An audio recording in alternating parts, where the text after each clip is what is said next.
You may have heard the name Thomas Sankara, often called the African Che Guevara, but do you know why? This revolutionary soldier, Pan-Africanist, and former president of Burkina Faso had a story that is worth telling.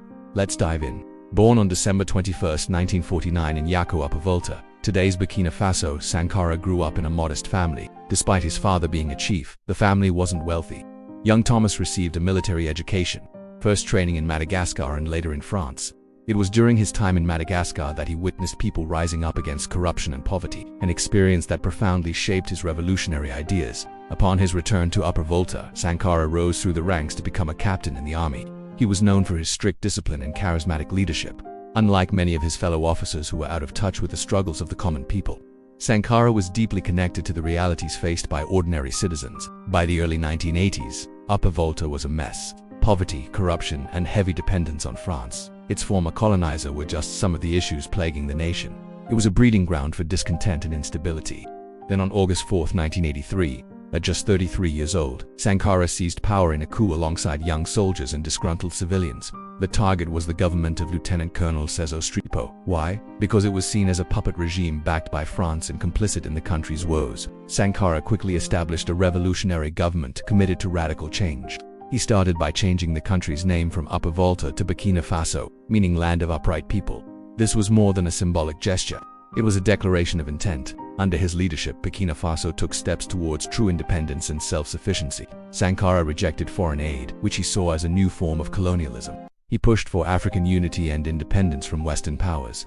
In a famous speech, he declared that colonial debts are a cleverly managed reconquest of Africa, and he urged African leaders not to pay them. Sankara's government implemented sweeping economic reforms. He promoted self-reliance, telling his people to grow their own food, and he launched a nationwide campaign for food security. Within 4 years, Burkina Faso went from being a nation that imported 250,000 tons of rice annually to one that was self-sufficient in grains. He was a champion of social justice, too. Sankara advocated for women's rights. He outlawed forced marriages, polygamy in government, and female genital mutilation.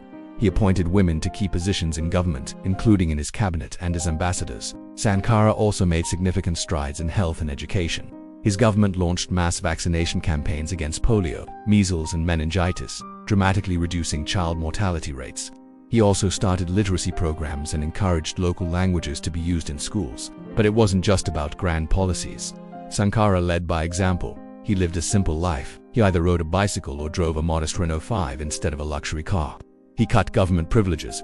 Ministers had to fly economy class and couldn't have chauffeurs. Sankara's bold reforms angered many, including the elites, traditional chiefs, and foreign powers who felt threatened by his vision. Opposition to Sankara also grew within his own circle. On October 15, 1987, he was assassinated in a coup led by his close friend and ally, Blaise, who then reversed many of Sankara's policies. Sankara ruled for only 4 years, but his legacy lived on.